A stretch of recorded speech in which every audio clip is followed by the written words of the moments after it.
Hello students, बहुत बहुत स्वागत है आपका एडू फ्यूचर चैनल पे। आप देख रहे होंगे हम लोग क्लास 10 का टॉपिक स्टार्ट कर रहे हैं। ऑलरेडी किए हुए हैं, स्टार्ट कर नहीं रहे, ऑलरेडी किए हुए हैं। और वो केमिस्ट्री का हमारा टॉपिक है केमिकल रिएक्शन एंड इक्वेशन। आपको याद होगा पिछले वीडियो में हमने इसको आपको बताया था डबल डिस्प्लेसमेंट रिएक्शन, और उसमें मैंने आपको बताया था न्यूट्रलाइजेशन रिएक्शन, मैंने आपको बताया था ये प्रेसिपिटेशन रिएक्शन, और मैंने कुछ सॉल्ट का कलर भी आपको प्रोवाइड कर दिया था कि डिफरेंट सॉल्ट का जो कलर होता है वो कैसा होता है। चलिए आगे बढ़ाते हैं टॉपिक को हम लोग। अब नेक्स्ट टॉपिक हमारा आप देख रहे होंगे आपके सामने आ रहा है ऑक्सीडेशन एंड रिडक्शन। देखिए, आपके स्टैंडर्ड में ये बहुत ही लिमिटेड दिया हुआ है, लेकिन मैं थोड़ा सा इलेबोरेट करने की कोशिश करूँगा। चूँकि ये टॉपिक हायर क्लासेस में बहुत अच्छे ढंग से पढ़ना है आपको, तो थोड़ा सा मैं आपको अपग्रेड करने की कोशिश करता हूँ। देखता हूँ मैं अपने मकसद में कामयाब हो रहा हूँ कि नहीं। ये आप अपने कमेंट बॉक्स में डाल करके ही मुझे बताएंगे कि आपको इसका फ़ायदा हुआ है कि नहीं। तो देखिए, ऑक्सीडेशन एंड रिडक्शन, इवन हम लोग इसको बोलते हैं रेडॉक्स रिएक्शन। हम लोग इसको क्या बोलते हैं? Redox reaction. हायर क्लासेस में जब आप जाओगे ना, तो इवन आपको एक चैप्टर ही पढ़ना है रेडॉक्स रिएक्शन का। तो मैं थोड़ा सा आपको बताने की कोशिश कर रहा हूँ इस चैप्टर में आपको। अब देखिए, इसमें क्या है, ऑक्सीडेशन एंड रिडक्शन, दो फिनोमेनन है, ऑक्सीडेशन एंड रिडक्शन। देखिए, मैंने यहाँ पे थोड़ा सा आपको एक डिस्टिंग्विश करने का कोशिश किया है। इसका एग्जांपल मैं आगे के टॉप पार्ट्स में दे रहा हूँ। तो देखिए, सबसे पहला क्या है, एडिशन ऑफ ऑक्सीजन, जबकि इसमें क्या है, रिमूवल। देखो, एक दूसरे का एंटागोनिस्टिक है ये, है ना। एक में ऑक्सीजन अगर ऐड होता है तो दूसरे में ऑक्सीजन क्या होता है, हटता है। फिर आप देख रहे होंगे रिमूवल ऑफ हाइड्रोजन है तो एडिशन ऑफ हाइड्रोजन है ना। एंटागोनिस्टिक एक दूसरे का अपोजिट है ना। फिर मैंने क्या लिखा है, एडिशन ऑफ इलेक्ट्रोनेगेटिव एलिमेंट, तो फिर क्या लिखा है, रिमूवल ऑफ इलेक्ट्रोनेगेटिव एलिमेंट। इस सब का एग्जाम्पल मैं आगे दे रहा हूँ। उसके बाद मैंने क्या लिखा है, रिमूवल ऑफ इलेक्ट्रोपॉजिटिव एलिमेंट, तो यहाँ हमने क्या लिखा है, एडिशन ऑफ इलेक्ट्रोपॉजिटिव एलिमेंट। फिर हमने लिखा है loss of electron and gain of electron, इसको हम लोग बोलते हैं इलेक्ट्रॉनिक कॉन्सेप्ट। ये जो आप देख रहे हो ना, ये क्या है, इलेक्ट्रॉनिक कॉन्सेप्ट है ये। ओके, तो इलेक्ट्रॉनिक कॉन्सेप्ट अलग होता है, ठीक ना। मैं इसके बारे में भी बात कर रहा हूँ आगे। और क्या है, इंक्रीजिंग ऑफ ऑक्सीडेशन नंबर और डिक्रीजिंग ऑफ ऑक्सीडेशन नंबर, इसका भी कुछ मैं आपको एक हल्का सा आपको बताने की कोशिश करूँगा आगे। तो आप देख रहे होंगे कि एक बेसिक डिफरेंसेस मैंने यहाँ क्रिएट कर दिया है, addition of oxygen, removal of hydrogen. आप इसको ऐसे भी याद रख सकते हो कि भाई ऑक्सीजन जो होता है वो इलेक्ट्रोनेगेटिव होता है, तो not only addition of oxygen, even addition of electronegative element. जबकि हाइड्रोजन क्या होता है, इलेक्ट्रोपॉजिटिव होता है, बेसिकली इलेक्ट्रोपॉजिटिव होता है, कंडीशन है उसका इलेक्ट्रोनेगेटिव होने का। तो यहाँ देखिए आप क्या है, रिमूवल ऑफ ऑक्सीजन तो एडिशन ऑफ हाइड्रोजन, मतलब एडिशन ऑफ हाइड्रोजन मतलब इलेक्ट्रोपॉजिटिव एलिमेंट का एडिशन भी हम क्या कहेंगे, रिडक्शन कहेंगे। ओके, तो चलिए इस सब का एग्जाम्पल हम लोग देखते हैं। अब देखिए, सबसे पहला मैंने जो एग्जाम्पल दिया है, आप देख रहे होंगे, सबसे पहला मेरा क्या था, एडिशन ऑफ ऑक्सीजन। तो देखिए, तो Mg+O2, और देखिए मेरा प्रोडक्ट क्या आ रहा है, MgO।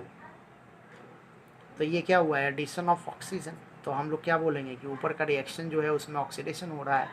फिर हमने दिया है रिमूवल ऑफ ऑक्सीजन, तो देखिए उसी का एग्जाम्पल दिया हुआ है, देखिए Cu2O है ना, और कार्बन या चारकोल उसके प्रेजेंस में हमने किया तो क्या हो गया, Cu+CO2। तो देखिए, तो यहाँ ऑक्सीजन हटा है ना कॉपर से, तो हम कह सकते हैं ना कि रिमूवल ऑफ ऑक्सीजन हो रहा है।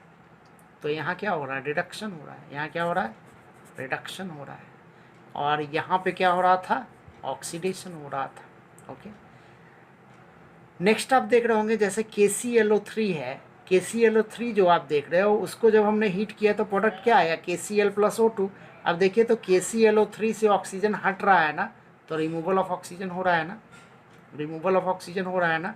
तो इसका मतलब क्या है, रिडक्शन हो रहा है। यहाँ भी क्या हो रहा है, रिडक्शन हो रहा है।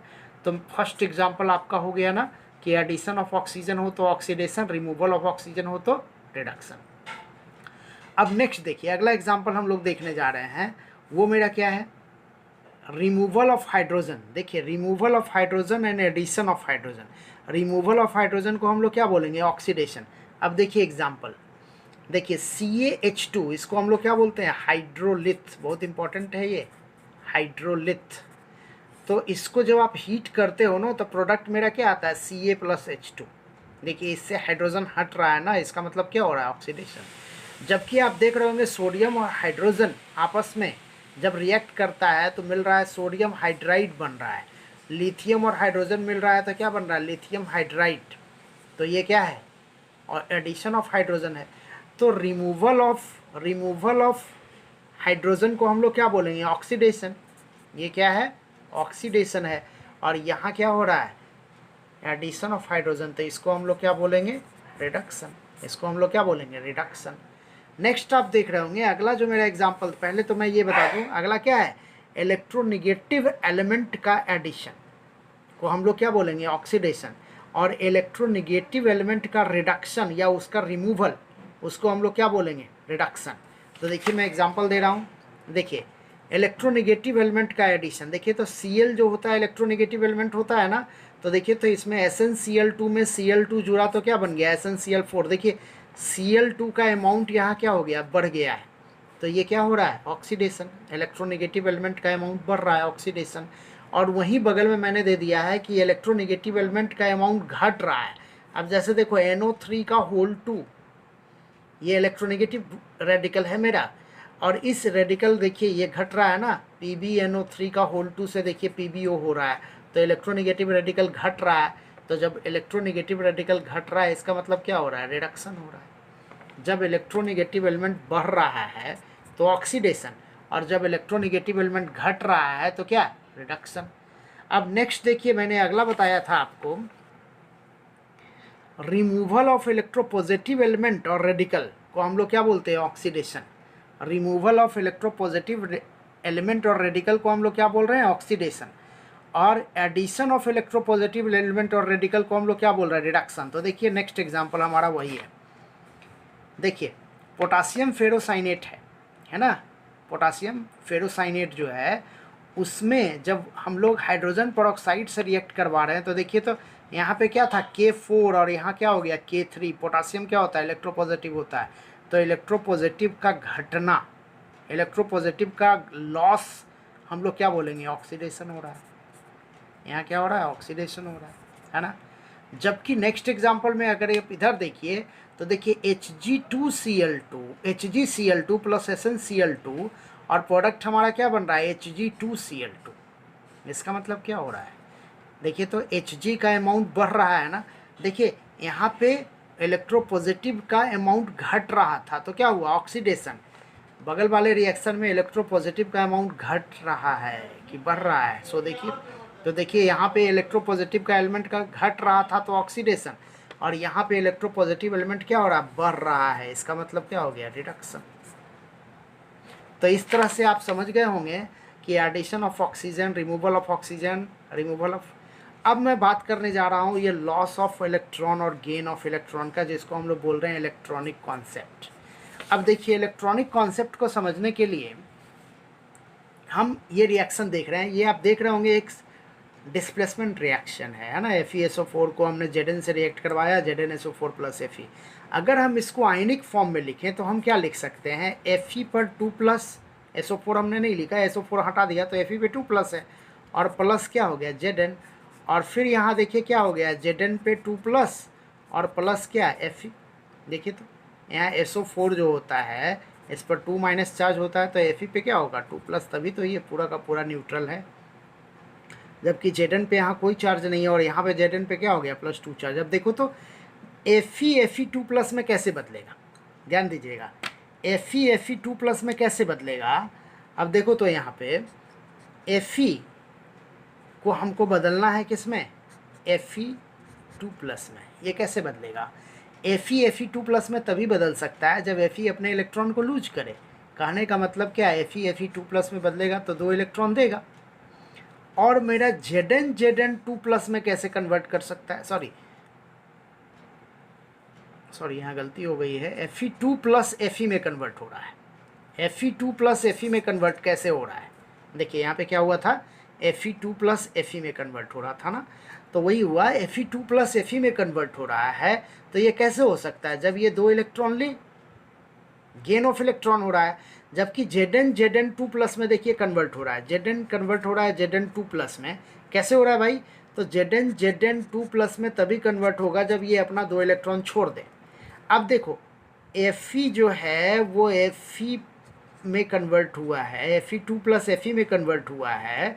इसका मतलब क्या हुआ है कि इसने इलेक्ट्रॉन को क्या किया है, गेन किया है, और Zn2 प्लस में कन्वर्ट किया है, तो इसने इलेक्ट्रॉन को क्या किया है, लॉस किया है ना। तो लॉस ऑफ इलेक्ट्रॉन क्या हुआ, ऑक्सीडेशन, और गेन ऑफ इलेक्ट्रॉन क्या हुआ है, रिडक्शन। मतलब Fe का क्या हो रहा है, रिडक्शन। Fe का क्या हो रहा है, रिडक्शन, और Zn का क्या हो रहा है, ऑक्सीडेशन। Zn का क्या हो रहा है, ऑक्सीडेशन, है ना। तो कुछ ये बातें हो रही है ना, यही बात है ये। तो इसी तरह से हम लोग और भी कुछ एग्जांपल देख लेते हैं। जैसे देखिए, जैसे मान लो मैं आपसे बात कर रहा हूँ CuSO4 प्लस क्या Fe, और प्रोडक्ट हमारा क्या बना, FeSO4 प्लस Cu। अगर हम लोग इसको आयनिक फॉर्म में लिखेंगे तो क्या लिखेंगे, Cu2 प्लस Fe, और प्रोडक्ट मेरा क्या हो गया, Fe2 प्लस और प्लस क्या, Cu। अब यहाँ पे क्या हुआ है भाई, अगर हम लोग यहाँ पे देखते हैं तो देखिए, तो Cu2 प्लस कन्वर्ट कर गया किस में, Cu में। मतलब इसमें क्या हुआ है, 2 इलेक्ट्रॉन लेगा तभी तो ऐसा होगा।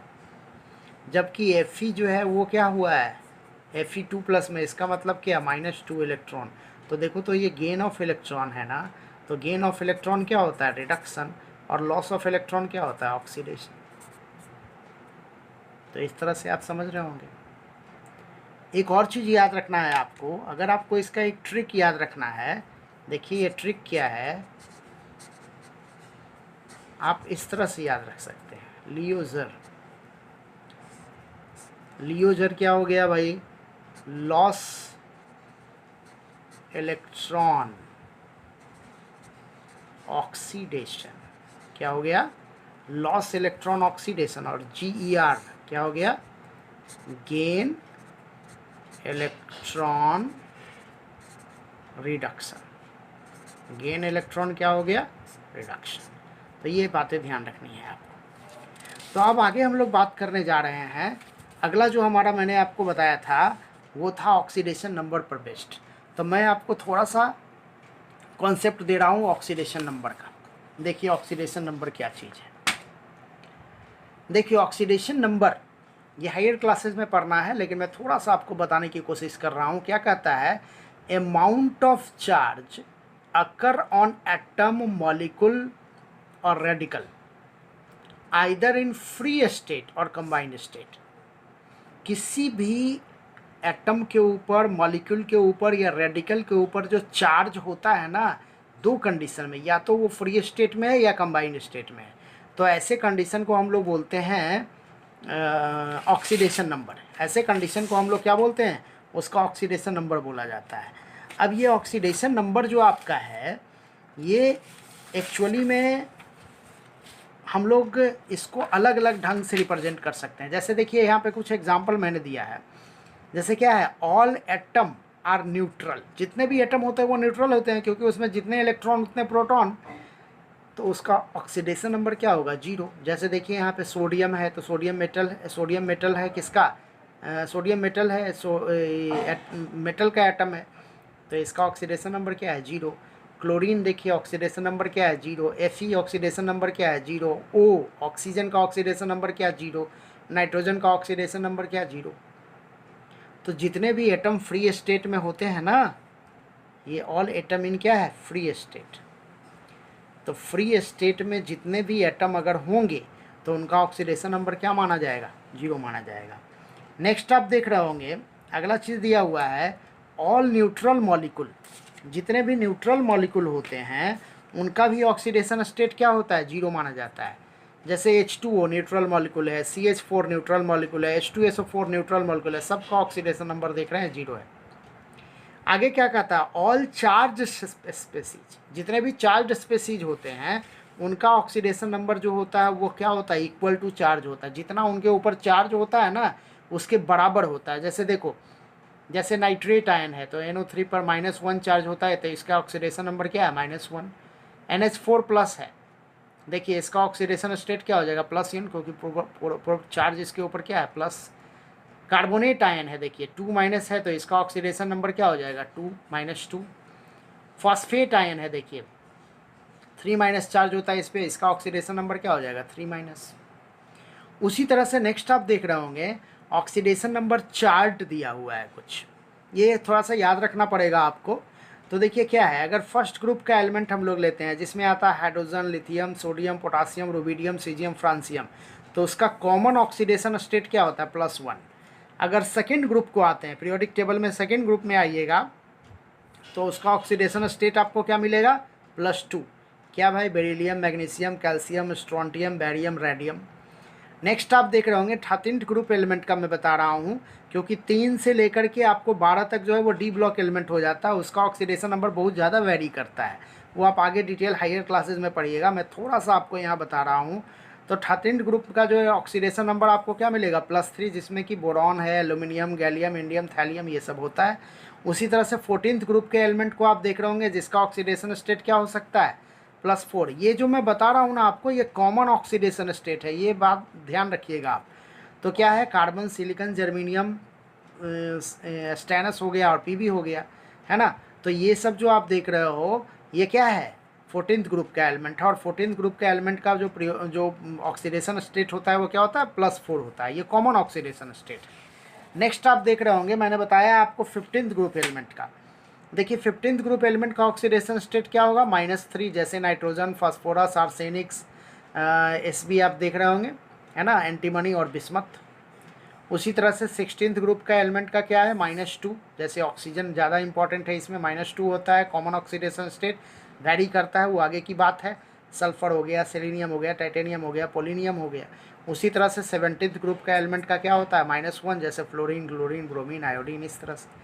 अब देखिए इस ऑक्सीडेशन नंबर का बढ़ना, जैसे अभी हमने क्या बताया था, ऑक्सीडेशन नंबर का बढ़ना, इसको हम लोग क्या बोलेंगे, ऑक्सीडेशन। और ऑक्सीडेशन नंबर का घटना, इसको हम लोग क्या बोलेंगे, रिडक्शन। ओके, अगर ऑक्सीडेशन नंबर किसी रिएक्शन में बढ़ता है तो ऑक्सीडेशन, अगर ऑक्सीडेशन नंबर घटता है तो रिडक्शन। तो पहले तो हम लोग ये जान लें कि how we can determine oxidation number. अब ऑक्सीडेशन नंबर कैसे डिटरमाइन करेंगे, देखिए मैं यहाँ बता रहा हूँ आपको। अब देखिए जैसे मान लो मैं लिखता हूँ सिंपल कंपाउंड H2O, मैं लिखता हूँ Na2O, मैं लिख रहा हूँ H2SO4, मैं लिख रहा हूँ HNO3, मैं लिख रहा हूँ CaOH का होल 2, मैं लिख रहा हूँ KClO3, मैं लिख रहा हूँ KMNO4।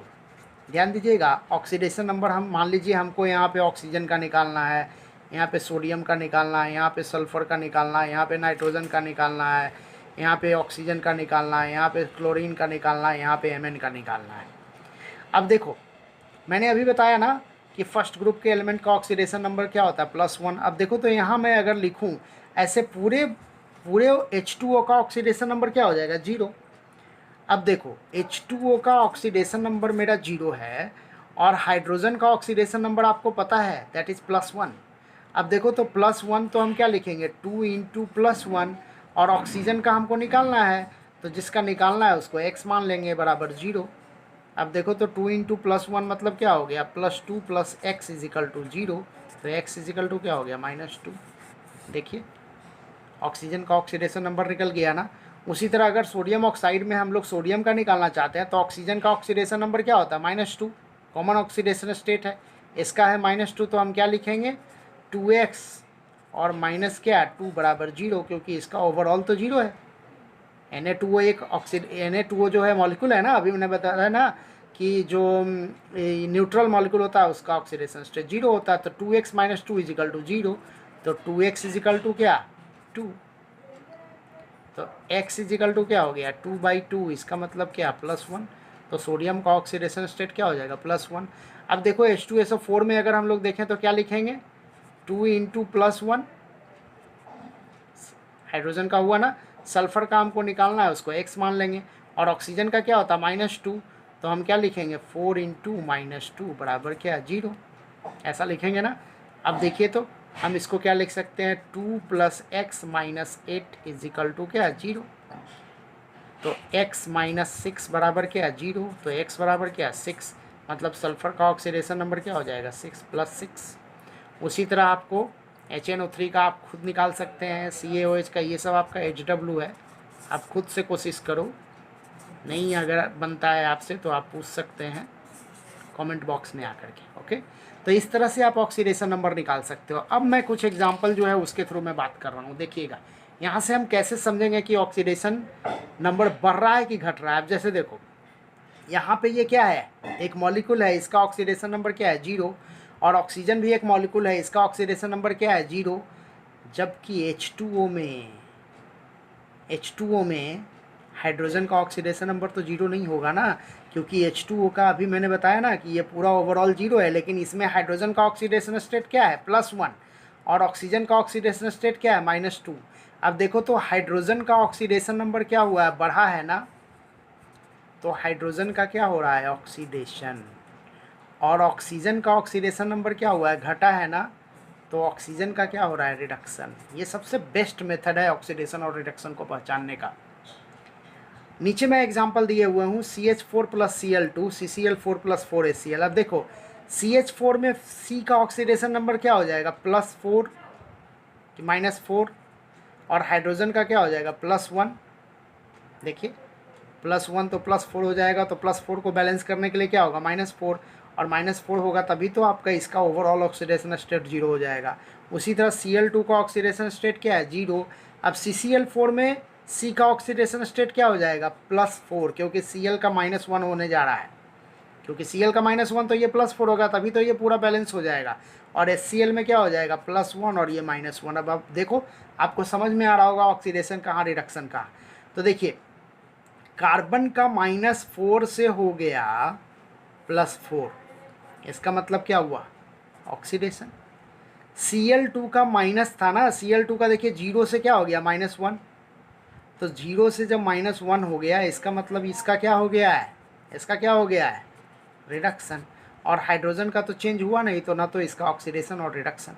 अब नीचे आप देखिए KClO3 दिया हुआ है, KClO3 में अगर K का देखें हम लोग ऑक्सीडेशन स्टेट +1, Cl का क्या हो जाएगा। अब देखो Cl का हो जाएगा, देखो 3 इंटू -2 तो क्या हो जाएगा -6 और +1, तो इसका क्या हो जाएगा +5 और इसका -2। आप निकालिए आराम से निकल जाएगा आपसे ये। अब देखिए यहाँ पे KCl में देखें तो इसका क्या +1 और इसका क्या -1 और ऑक्सीजन का 0। अब देखिए तो यहाँ आपको समझ में आ रहा होगा, देखिए K का कोई चेंजेज हुआ है, कोई चेंजेज नहीं, लेकिन Cl का +5 से हो गया -1, तो ये घट गया ना ऑक्सीडेशन नंबर। तो ऑक्सीडेशन नंबर जब घटा तो क्या हो गया रिडक्शन। और देखिए ऑक्सीजन का क्या था -2 से हो गया 0, इसका मतलब इसका ऑक्सीडेशन नंबर बढ़ गया है ना, तो ये क्या हो गया ऑक्सीडेशन। तो आप देख रहे हैं एक ही रिएक्शन में ऑक्सीडेशन भी होता है और रिडक्शन भी होता है। अब देखो नीचे वाला बड़ा अच्छा एग्जाम्पल है आपके लिए। देखिए कैल्शियम का क्या हो जाएगा +2, कार्बन का क्या हो जाएगा +4 और ऑक्सीजन का क्या हो जाएगा -2। कैल्शियम का क्या हो जाएगा +2, ऑक्सीजन का क्या -2, कार्बन का क्या +4 और ऑक्सीजन का क्या -2।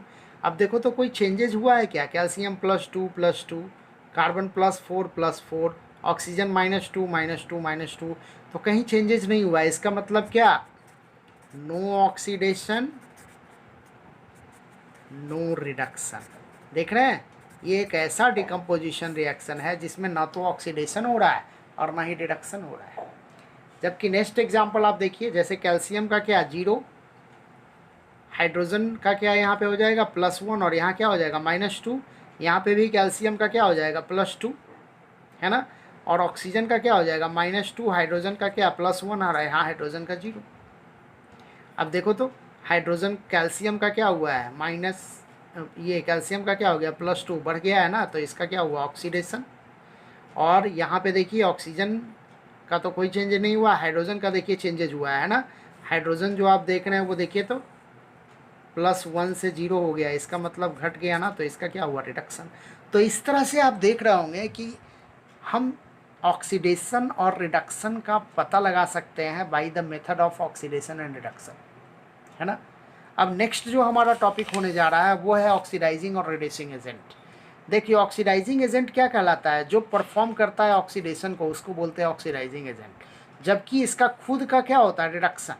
जबकि रिड्यूसिंग एजेंट क्या करता है, जो रिडक्शन परफॉर्म करवाता है, और इसका खुद क्या होता है, इसका खुद होता है ऑक्सीडेशन। यहाँ पे कुछ मिस्टेक है, इसका खुद क्या होता है ऑक्सीडेशन। ओके, तो एक का हो गया रिडक्शन और एक का हो गया ऑक्सीडेशन। मतलब अगर ऑक्सीडाइजिंग एजेंट है तो उसका होगा रिडक्शन, अगर कोई रिड्यूसिंग एजेंट है तो उसका होगा ऑक्सीडेशन। अब देखो नीचे मैं कुछ एग्जांपल दे रहा हूँ, जैसे देखिए CuO, देखिए यहाँ सीधे सीधे पता चल रहा है कि भाई ऑक्सीजन हट रहा है, इसका मतलब क्या हुआ रिडक्शन। और यहाँ देखिए ऑक्सीजन जुड़ रहा है, इसका मतलब क्या हुआ ऑक्सीडेशन। अब देखो जिसका रिडक्शन हुआ वो क्या है, यहाँ पे ऑक्सीडाइजिंग एजेंट कौन है और रिड्यूसिंग एजेंट कौन है। देखिए जिसका रिडक्शन हुआ वो क्या है ऑक्सीडाइजिंग एजेंट है, मतलब ऑक्सीडाइजिंग एजेंट क्या है CuO। एक चीज़ ध्यान रखना है कि ऑक्सीडाइजिंग और रिड्यूसिंग एजेंट जो होगा ना वो रिएक्टेंट में ही होगा, और ऑक्सीडेशन और रिडक्शन भी रिएक्टेंट का ही होता है। तो जिसका रिडक्शन हो रहा है वो ऑक्सीडाइजिंग एजेंट है, और जिसका ऑक्सीडेशन हो रहा है वो क्या है रिड्यूसिंग एजेंट है। बहुत ही क्लियर फंडा है ये। अगर मैं नीचे वाला रिएक्शन देखूँ, बहुत अच्छा एग्जाम्पल है ये भी, जैसे देखो MnO2 plus 4HCl MnCl2 plus H2। अब देखो MnO2 जो है ना वो क्या हो गया MnCl2 में कन्वर्ट हुआ है।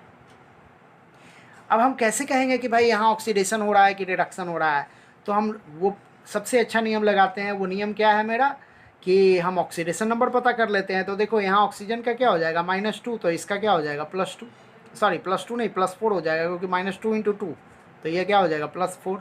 HCl में अगर देखते हैं तो इसका क्या हो जाएगा +1 और इसका क्या हो जाएगा -1, जबकि यहाँ MnCl2 का क्या हो जाएगा +2 और Cl का क्या होता है -1। H2O में क्या हो जाएगा +1 और ये क्या -2, Cl2 का 0। अब देखो तो +4 से +2 हो गया, घट गया ना, तो क्या हुआ रिडक्शन। +4 से +2 हो गया, रिडक्शन हो गया, है ना।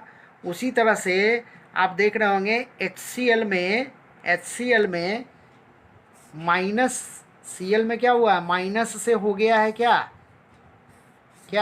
0, इसका मतलब क्या ऑक्सीडेशन। अब आपसे कहा जाए कि भाई रिड्यूसिंग एजेंट कौन है ऑक्सीडाइजिंग एजेंट कौन है, तो अभी मैंने बताया ना कि ऑक्सीडाइजिंग एजेंट कौन होगा जिसका रिडक्शन हुआ है मतलब MnO2, और रिड्यूसिंग एजेंट कौन होगा जिसका ऑक्सीडेशन हुआ है मतलब क्या HCl। दोनों रिएक्टेंट है ना, ये दोनों रिएक्टेंट है ना। तो मैंने अभी आपको बताया ना कि जो भी ऑक्सीडाइजिंग और रिड्यूसिंग एजेंट होगा वो रिएक्टेंट में ही होगा, प्रोडक्ट से हमको कोई मतलब नहीं है। तो ये हमारा हो गया ऑक्सीडाइजिंग और रिड्यूसिंग एजेंट। अब नेक्स्ट जो हम लोग देखने जा रहे हैं वो है हमारा टॉपिक कोरोशन। देखिए कोरोशन क्या होता है, ऐसे कोरोशन आपको अगले चैप्टर में पढ़ना है, लेकिन मैं थोड़ा सा आपको यहाँ बता रहा हूँ। देखिए क्या होता है, metallic surface appears dull due to environmental factors. Environmental factors जैसे O2 हो गया, मॉइस्चर हो गया, CO2 हो गया, N2 हो गया, इस सब की वजह से जब मेटेलिक सरफेस डल हो जाता है ना तो उसी को हम लोग बोलते हैं कोरोशन। जैसे मैंने एग्जांपल दे दिया है कि सिल्वर ब्लैक हो जाता है H2S के वजह से। देखिए Ag+H2S ये क्या है ब्लैक हो जाता है सिल्वर।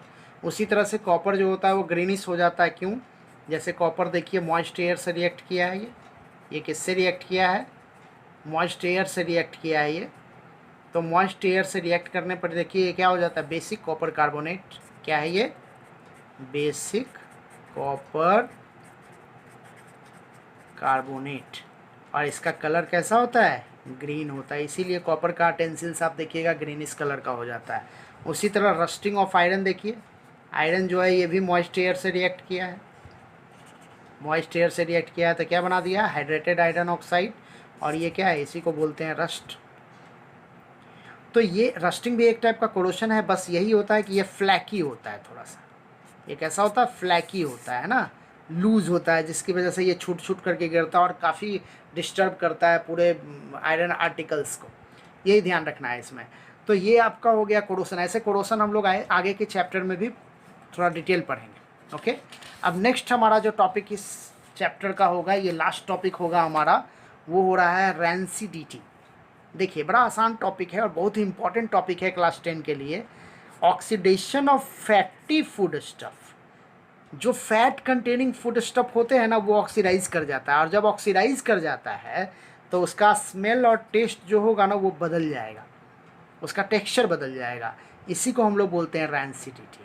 और इसमें होता क्या है, फैटी एसिड जो होता है ना, रैंसिड फूड, फैटी एसिड जो फूड में होता है, फैटी फूड में, वो ईस्टर में कन्वर्ट कर जाता है, इसीलिए उसका टेक्सचर बदल जाता है।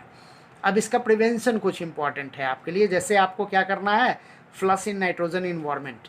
जैसे आप देखते होंगे बड़े बड़े पैकेट जो होते हैं, जैसे जो भी चिप्स वगैरह का या फिर और भी बहुत सारे फूड स्टफ होते हैं, उसके पैकेट में आप देखिएगा काफ़ी बड़ा पैकेट होगा, और जब आप उसको देखोगे ऊपर से लगेगा काफ़ी बड़ा पैकेट है, लेकिन उसके अंदर में मात्र 3 और 4 या फिर बहुत ही कम अमाउंट में आपको मिलेगा जो मैटर आप खाना चाहते हो। तो उसमें वो जो भरा हुआ होता है ना, जो फुल फ्लसेस होता है, वो कौन सा होता है, नाइट्रोजन। वो नाइट्रोजन क्यों ज़रूरी है भाई उस पैकेट में, तो वो नाइट्रोजन क्या करता है ना कि वो न्यूट्रल मीडियम के जैसा काम करता है, वो नॉन रिएक्टिव गैस के जैसा काम करता है, जिससे उसके अंदर एयर नहीं आए, और वो एयर क्या करता है, उसको रैंसिड नहीं करे, फूड को रैंसिड होने से ये बचाता है। नाइट्रोजन का यही रोल है वहाँ पे। उसी तरह से नेक्स्ट आप देख रहे होंगे कि food should be stored in air tight container. आप एयर टाइट कंटेनर में भी अगर स्टोर करके रखोगे तो रैंसिडिटी की चांस कम है।